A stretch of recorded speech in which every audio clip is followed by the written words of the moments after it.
ஒரு சமயம் நடந்த விஷயம். கிருஷ்ணபூர்னு பேர் கொண்ட ராஜ்யத்துல தினமும் மித்திலேஷ் தன்னுடைய சவரம் செய்யற பெட்டியை எடுத்துக்கிட்டு புறப்பட்டு போவாரு.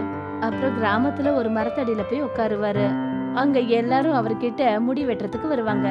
இன்னைக்கு ராஜாவோட தூதுவர் ஒருத்தர் வந்தாரு. அப்புறம் அவர்கிட்ட சொன்னாரு, என்ன மித்திலேஷ், நீதானா இது? ஆமாண்ணே, நான் தான்.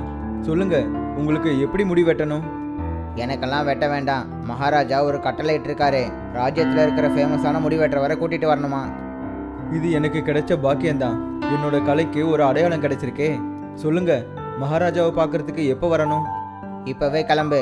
மகாராஜாவோட தாடியையும் அப்புறம் முடியையும் வெட்டணும். சரி, வாங்க போகலாம். அந்த தூதுவர் மித்லேஷ ராஜாவோட அறைக்கு கூட்டிட்டு போனாரு. ராஜா இந்திரஜித் தன்னோட அறையில உட்கார்ந்து இருந்தாரு.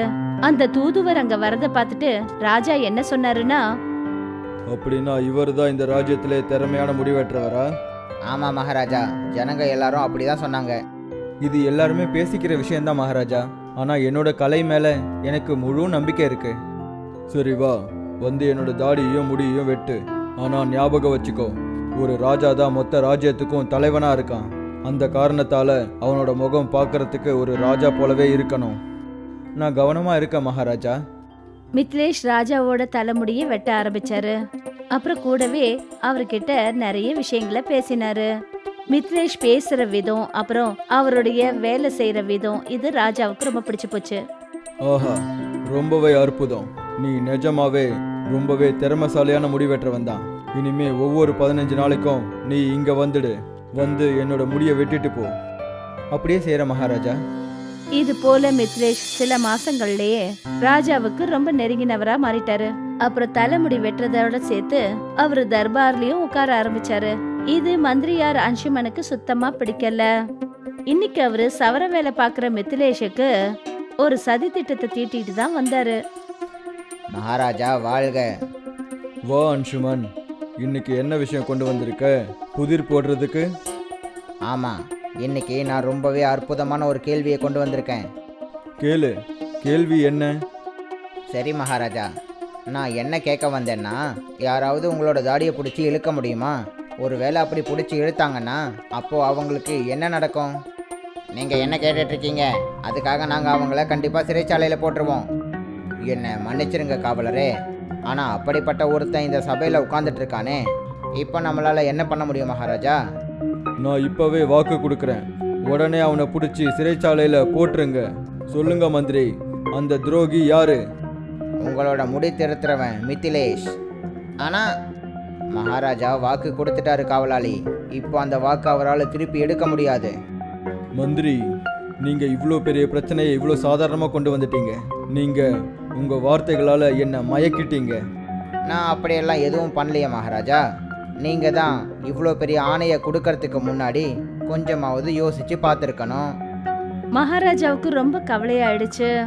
ஒரு பக்கம் ராஜா கொஞ்சம் கூட யோசிக்காம கொடுத்த உத்தரவு, அப்புறம் இன்னொன்னு மந்திரி திடீர்னு வந்து குழப்பின விஷயம். மகாராஜா, நீங்க உங்க உத்தரவை ஏன் திருப்பி எடுத்துக்க கூடாது? ஏன்னா நீங்க மகாராஜாவாச்சே. நீ இப்போ என்ன சொல்லிட்டு இருக்க? யோசிச்சு பாருங்க மகாராஜா, இந்த உத்தரவு உங்களுக்கே ஆபத்தா முடியறதுக்கு வாய்ப்பு இருக்கு. என்ன, நீ மகாராஜாவையே மிரட்டுறியா? இல்ல இல்ல இல்ல மகாராஜா, உங்க ராஜ்யத்துல இருக்க ஒரு சாதாரண மனுஷனா நான் நியாயத்தை தான் கேட்கிறேன். நீ என்னதான் சொல்ல வர? மகாராஜா, அதாவது நான் என்ன சொல்ல வரேன்னா, நீங்க எந்த காரணத்துக்காக எனக்கு தண்டனை கொடுக்க போறீங்க? முடி திருத்துறவனா, அது என்னோட கடமை. அதுக்காக நீங்க என்ன விட்டுடலாம்ல. அதாவது நான் என்ன சொல்ல வரேன்னா, இதே மாதிரி நிறைய பேர் தப்பான வேலைகளை செஞ்சுக்கிட்டு இருக்காங்க. அது யாரு? அவங்களோட பேரை சொல்லு. உங்களோட 2 பசங்க. நான் பார்த்துருக்கேன். அந்த 2 குழந்தைங்களும் உங்களுக்கு மேலே ஏறி உங்க தலைமுடியும் தாடியும் பிடிச்சி விளையாடிட்டு இருப்பாங்க. நீ ரொம்பவே புத்திசாலி தான், ஒத்துக்கிறேன். உனக்கு கண்டிப்பா எந்த தண்டனையும் கிடைக்காது. நான் உன்னை சோதிச்சு பார்த்தேன். இந்த மாதிரி சூழ்நிலையில நீ என்ன பண்ணுவேன்னு பார்த்தேன். ஆனால் மகாராஜா, ஆனாலாம் எதுவும் இல்லை மந்திரி. உன்னோட இந்த செயலை விளையாட்டா நினைச்சு உன்னை நான் மன்னிச்சு விட்டுடுறேன். ஆனா 1 மாசம் வரைக்கும் நீ இந்த தர்பாருக்கு ஒரு பெண் வேடத்துல தான் வந்தாகணும். நீங்கள் சொல்கிற மாதிரியே செய்கிற மகாராஜா, என்னை மன்னிச்சிடுங்க. அப்புறம் மித்திலேஷ், நான் உனக்கு 1000 தங்க நாணயங்களை உன்னோட புத்திசாலித்தனத்துக்காக பரிசா கொடுக்க போறேன். மித்திலேஷ் தலை குனிஞ்சு ராஜாவை வணங்கினாரு. அப்புறம் மந்திரியார் தலைக்கால் புரியாம சதி மோசம் பண்ணதுனால அவருக்கு தண்டனை கிடைச்சது. அப்புறம் ராஜாவோட பார்வையில மித்லேஷ் மேல உள்ள மரியாதை இன்னும் அதிகமாச்சு. ஆனா மந்திரி அன்சுமன் பொறாமனால இன்னும் கொந்தளிக்க ஆரம்பிச்சிட்டாரு. அவரு தன்னோட வீட்டுக்கு வந்ததும் அவருடைய அப்பாவை பார்க்க போனாரு. அப்பா, நான் அந்த முடி திருத்துறவனை சும்மா விட மாட்டேன். பழைய ராஜாவோட அரசவையில் நீங்களும் ஒரு மந்திரியாக இருந்திருக்கீங்க தானே? நீங்கள் எனக்கு உதவி பண்ணுங்க. ஆனா அப்படி என்ன விஷயம் நடந்துச்சு? அன்சுமன் நடந்த விஷயங்களை அவங்க அப்பா கன்ஷாம் கிட்ட சொன்னாரு. அவருடைய அப்பாவுக்கு ரொம்ப கோவம் வந்துடுச்சு. நீ அந்த முடி திருத்துறவனால ஒரு பெண்ணோட வேடத்துல போயாகணுமா? என்கிட்ட ரொம்பவே அற்புதமான ஒரு யோசனை இருக்கு, கவனமா கேளு. கன்ஷாம் தன்னுடைய யோசனைய அன்சுமனோட காதுல சொன்னாரு. உடனே அன்சுமனோட கண்கள் பிரகாசிக்க ஆரம்பிச்சது. இப்படி மெல்ல மெல்ல ஒரு மாசம் கடந்து போயிடுச்சு. அப்புறம் இன்னைக்கு மந்திரி அன்சுமனுக்கு கொடுத்த தண்டனைப்படி அவரு புடவை கட்டிக்க வேண்டிய கடைசி நாள் இதுதான். அவர் சபைக்கு தன்னுடைய அப்பா கன்ஷாம கூட கூட்டிட்டு வந்தாரு. வாங்க மந்திரி, என்ன விஷயம்? இன்னைக்கு பழைய மந்திரியும் கூட கூட்டிட்டு வந்திருக்கீங்க? அதாவது என்னோட அப்பா ஆத்மாவால் இறந்து போயிட்டாரு. சில நாள் சொர்க்கத்தில் இருந்துட்டு இப்போ தான் திரும்பி வந்தார். அப்படியா? சொர்க்கம் எப்படி இருந்துச்சு கன்ஷாம்? அங்க நீங்க என்னோட முன்னோர்களை பார்த்தீங்களா? எல்லாரையும் பார்த்தேன். அவங்க எல்லாரும் அங்க ராஜ வாழ்க்கை வாழ்ந்துட்டு இருக்காங்க. அங்க அவங்களோட வாழ்க்கையும் சந்தோஷமா தான் இருக்கு. இருந்தாலும் அவங்க கொஞ்சம் வருத்தமா இருக்காங்க. என்ன சொல்றீங்க? என்கிட்ட ஏதாவது குறை இருக்கா என்ன? நான் இந்த ராஜ்யத்தை பார்த்துக்கிற விதத்துல இல்ல வேற விஷயமா? அதெல்லாம் ஒன்றும் இல்லை மகாராஜா. அவங்க உங்களை நினைச்சு ரொம்ப சந்தோஷமா இருக்காங்க. சரி சொல்லுங்க, அங்க அவங்களுக்கு அப்படி என்னதான் பிரச்சனை? அது மகாராஜா, சொர்க்கத்துல முடி திருத்துறவங்க இல்லை. அதனால அவங்க தாடி தர வரைக்கும் வளர்ந்துடுச்சு. உங்களோட முடி திருத்துறவர அவங்க சொர்க்கத்துக்கு வரணும்னு அவங்க ஆசைப்படுறாங்க. இந்த விஷயத்துல நீங்க தான் முடிவு பண்ணணும். அப்படியா? அப்போ நாம என்ன பண்றது? நாம இங்கிருந்து எந்த முடி திருத்துறவரும் அனுப்ப முடியாது. ஆனா அந்த முடி திருத்துற மித்திலேஷை நம்ம எரிச்சாகணும். அப்புறம் அவனுக்கு இறுதி சடங்குகளை பண்ணி ஆகணும். ஆனா அது ஒரு கொலைக்கு சமமாகுமே. இல்ல மகாராஜா, அப்படியெல்லாம் கிடையாது. அவன் அங்க போய் முடி வெட்டின உடனே அவனை திரும்பவும் எப்படி இருந்தானோ அப்படியே அனுப்பி வச்சிடுவாங்க. இது உண்மையா? நான் சொல்றது உண்மை மகாராஜா. நீங்க கூடிய சீக்கிரமா முடிவு எடுத்தாகணும். சரி மித்திலேஷ், நீ தயாராயிரு. அப்புறம் நீ முடி வெட்டுறதுக்கு தேவையான எல்லா பணத்தையும் என்கிட்ட வாங்கிக்கோ.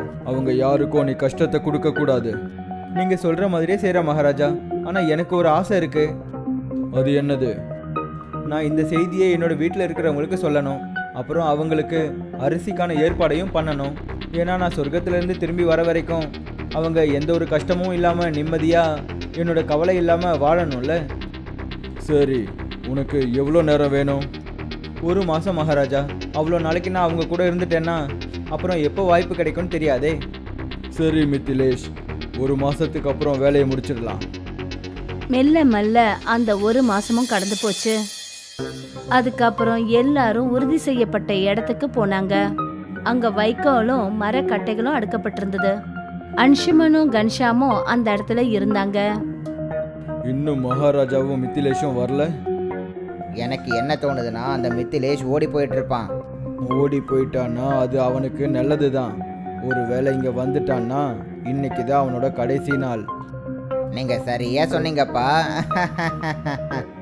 அப்ப அங்க ராஜா கூட மித்லேஷ் தன்னுடைய சவர தொழில் செய்யற ஆயுதங்கள் டப்பாவை எடுத்துக்கிட்டு அங்க வந்தாரு.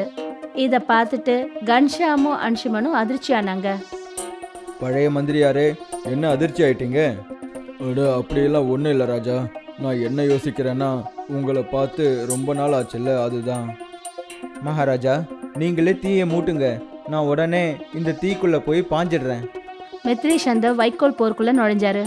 அப்புறம் மகாராஜா கொஞ்ச நேரத்திலேயே நெருப்பு வச்சாரு. ஆனா ஆச்சரியமான விஷயம் என்னன்னா, அங்க யாருடைய குரலும் கேட்கல. எப்படி இருந்ததுன்னா, வெறும் வைக்கோல் மட்டும் எரியற மாதிரி தெரிஞ்சது. நீங்க சரியான விஷயத்தை தான் சொன்னீங்கன்னு நினைக்கிறேன் கன்ஷாம்.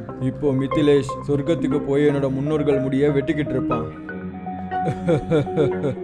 ஆமா மகாராஜா, இது ரொம்ப சந்தோஷமான விஷயம். மகாராஜாவுக்கு ரொம்ப சந்தோஷம். கூடவே அப்பா பிள்ளை 2 பேருக்குமே. ஆனா 2 பேரோட சந்தோஷத்துக்கு காரணம் வேற. 3 மாசம் ஆயிடுச்சு. மித்லேஷ் இன்னும் திரும்பி வரவே இல்லை. ராஜா ரொம்ப கவலைப்பட ஆரம்பிச்சிட்டாரு. அப்புறம் அவரு மந்திரி அப்புறம் கன்ஷாம அவருடைய இடத்துக்கு கூப்பிட்டாரு. மகாராஜாவோட தாடியும் தலைமுடியும் அதிகமா வளர்ந்துடுச்சு. ஏன்னா அவரு வேற எந்த ஒரு முடி திருத்தம் பண்றவர்கிட்டயும் முடிய வெட்டிக்கல. மகாராஜா வாழ்க, மகாராஜா வாழ்க. அந்த முடி திருத்துறவன் ஏன் இன்னும் திரும்ப வரல? இந்நேரத்துக்கு அவன் திரும்பி வந்திருக்கணும்ல. ஒருவேளை அவனுக்கு சொர்க்கம் ரொம்பவே பிடிச்சி போயிடுச்சுன்னு நினைக்கிறேன் மகாராஜா. நான் அவனை எதிர்பார்த்துக்கிட்டே முடிய வெட்டாம இருக்கேன். அவன் இப்போ அங்க என்ன பண்ணிக்கிட்டு இருக்கான்னு தெரியலையே. ஒரு பிரச்சனையும் இல்லை மகாராஜா, நீங்க வேற ஒருத்தனை தேடிக்கோங்க. அப்பதான் தர்பாருக்கு சவரம் செய்யறவர் வந்தாரு.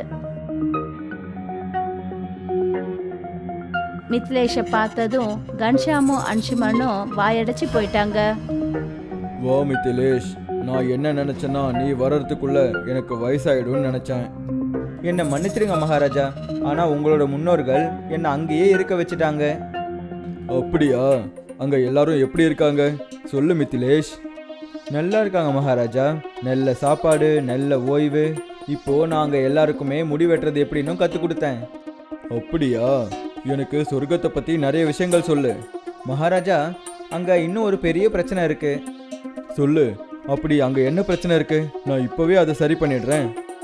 மகாராஜா, அதாவது சொர்க்கத்தில் இருக்கிற 2 மந்திரிங்க அவங்களோட அடுத்த ஜென்மமா பூமியில பிறந்துட்டாங்க. அங்க புத்திசாலியான அப்புறம் அந்த ராஜ்யத்தை நடத்துறதுக்கு 2 மந்திரிங்க அவசியமா தேவைப்படுறாங்க. அவங்க பழைய மந்திரியான கன்ஷாம ரொம்பவே புகழ்த்தினாங்க. அப்புறம் அவரை திரும்பவும் சொர்க்கத்துக்கு கூப்பிட்டாங்க. அப்படியா? அப்படின்னா இன்னொரு மந்திரிக்காக நம்ம யார் அனுப்புறது? மகாராஜா, அவங்க சொர்க்கத்துல இருந்து அன்சுமன் மந்திரி புடவை கட்டிட்டு இருக்கிறத பார்த்து நல்லா சிரிச்சாங்களாம். அவங்க சொன்னாங்க, நீங்க இவரையும் இவர் கூடவே அனுப்பி வைக்கணுமா. அதுதான் சரியான முடிவு. 2 மந்திரிகளையும் இன்னைக்கே நாம அங்க அனுப்பி வச்சிடலாம். இல்லை மகாராஜா, நம்ம ராஜ்யத்தோட விஷயங்களை எல்லாம் நான் பார்க்கணும்ல. நீங்க அதை பத்தி கவலைப்படாதீங்க. நானும் மித்திலேஷும் எல்லாத்தையும் பார்த்துக்கிறோம். அப்புறம் உங்க குடும்பத்துல நீங்க 2 பேர் தானே இருக்கீங்க. அதனால இங்க தங்க வேண்டிய எந்த அவசியமும் கிடையாது. அதனால உங்க 2 பேரையும் இன்னைக்கே நாங்க சொர்க்கத்துக்கு வழி அனுப்பி ஆகணும். இல்ல மகாராஜா, வேணாம், அப்படியெல்லாம் பண்ணிடாதீங்க. என் மேலே எந்த தப்புமே இல்லை. எல்லா தப்புமே எங்கள் அப்பாவோடது தான். அவர் தான் எனக்கு இந்த ஆலோசனையை கொடுத்தாரு. அட, நீ என்னோட பையனா இல்லை எதிரியா? மித்திலேஷை தண்டிக்கணும்னு நீ தானே என்கிட்ட கேட்டுக்கிட்டு வந்த. நீங்க 2 பேரும் திடீர்னு என்ன சொல்லிக்கிட்டு இருக்கீங்க? மகாராஜா, அது இவங்க 2 பேரும் என்ன சொல்லுவாங்க? நான் சொல்கிறேன் மகாராஜா. அதாவது சொர்க்கத்துக்கு இங்கேருந்து வழியே கிடையாது. அப்புறம் நானும் சொர்க்கத்துக்கு போகவே இல்லை. இவங்க சதி தீட்டிருக்காங்க. அதாவது நான் இந்த ராஜ்யத்தை விட்டு போகணும்னு. இருந்தாலும் மகாராஜா, நான் இங்கேருந்து ஓடலாம் இல்லை. நான் 1 மாதம் நேரம் எடுத்துக்கிட்டு நீங்கள் என்னை எரிச்ச இடத்துல இருந்து சுரங்கம் தோண்டி அங்கேருந்து வெளியே தப்பிச்சிட்டேன்.